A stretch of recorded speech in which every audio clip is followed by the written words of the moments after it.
My name's Ursula Cleary. My background is actually in film and television, so I'm a film and television writer. I'm Anne Cook. I'm a member of the Capricorn History Society.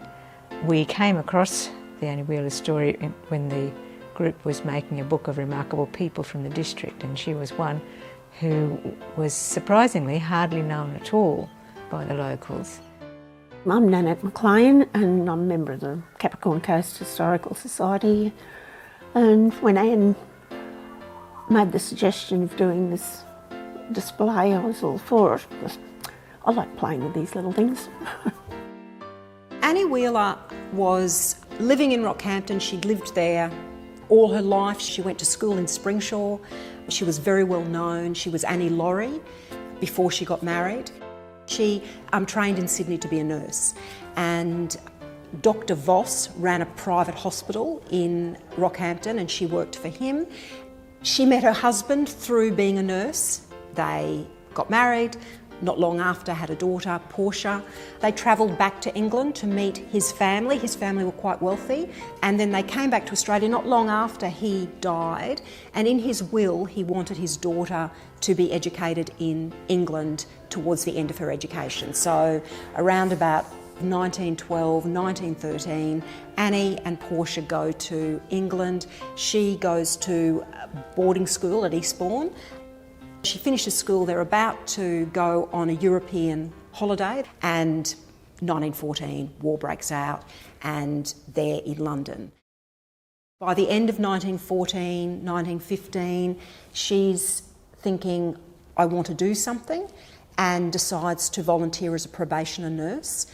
And then in sort of 1915, just as the Australians are starting to come back into England from Gallipoli, she starts to visit Queenslanders and anyone who's from Rockhampton or near Rockhampton, anyone that she hears of that's in England in hospital, she sends a postcard with her address on it and says, if you're ever anywhere and you need anything from me, send me this postcard. And that's sort of the start of her work. We were asked to put in a display in the Christmas tree. We wanted to provide some kind of information of what we were doing. It's very creative in that we didn't have a whole lot of historical data to go on. It was meant to be entertaining. The uniforms are all khaki drill, or as near as you can get to that now, and anything else is either wire or cardboard or coloured pencil, or in some cases plasticine. We went down to the RSL, of course, and had a look at theirs, so that we sort of got the pockets in the right place and the lapels in the right place. But beyond that, it's fairly imaginative, representative, I think you could say. By the end of 1917, there was about 900 on their books that they were looking after. 1918, in January, there were 1,500, and by the end of the war, they had 2,300, some reports slightly more. They started an index card system, and it's the index boxes that are in the State Library of Queensland, and there are 3 red boxes that contain all of the index cards, where on the front she had information about each soldier, and on the back she had information about the soldiers' families, and they would record any time they corresponded with the soldier, or if the soldier visited them, or if they sent parcels or anything like that. All that information went on those cards. And once she got the photo from the library, she created the little box. And then we needed to put little letters in, so it was a case of fold little pieces of paper and pop in there so it looked like a little filing cabinet, and made the letters.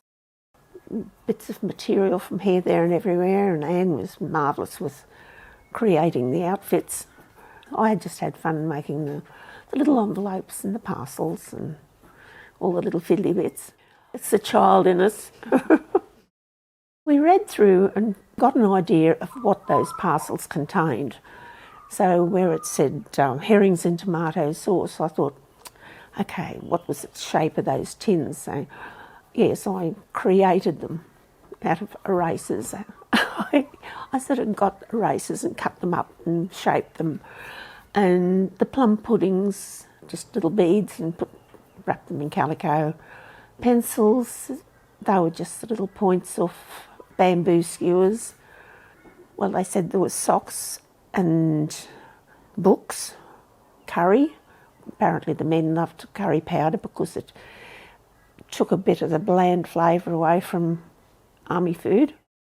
Annie was also working with a number of people in Rockhampton and Central Queensland trying to find men who had been reported missing. So they would work to try and see if they could find soldiers who had been with the missing soldier in the day before or the hour before, and they would try to give a more full account to the family back home who had nothing to remember their son or brother or husband who had been killed.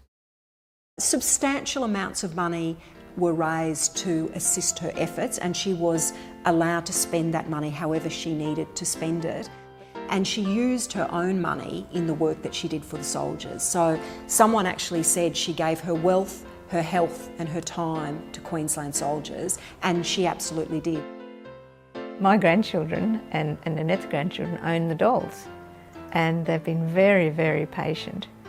I asked them about whether they could bear to put up with not having them back, and one little bloke said, well, he's the one with the bandaged foot. He was only going to go face down under the horses, so he didn't mind if he stayed. And one of my granddaughters said, just make sure they get 5-star accommodation and a spa. So we promised her a spa so we could keep them. But after this they will go back, and we will probably keep a basic little group for this Christmas's diorama, whatever it happens to be, we don't know yet. She thought, look, I can be of more use looking after and administering to these boys, effectively being their mother, than I probably can being their nurse. And that was why she has that name, Mother of the Anzacs, Mother of Queenslanders, and she was often referred to as the mother. And eventually, of course, she was awarded an O.B.E, and she was honoured, and the government paid for her passage back from England to Australia. Her homecoming into Rockhampton was thousands of people lined the streets from the railway station, and there were open cars there waiting for her, and people towed the car to the Leichhardt Hotel where she was given rooms to stay. They were cheering and applauding, and then she had to appear on the Leichhardt balcony like the Queen to acknowledge everybody, and she asked the mayor to thank people on her behalf, because she wasn't very well, and she was, I think she was exhausted by the time she came back to Australia. And they wanted to provide for her when she came home. So she had a block of land at Emu Park, and they raised the money to be able to build a house for her. The community obviously felt they could not do enough to express their gratitude for what she had done.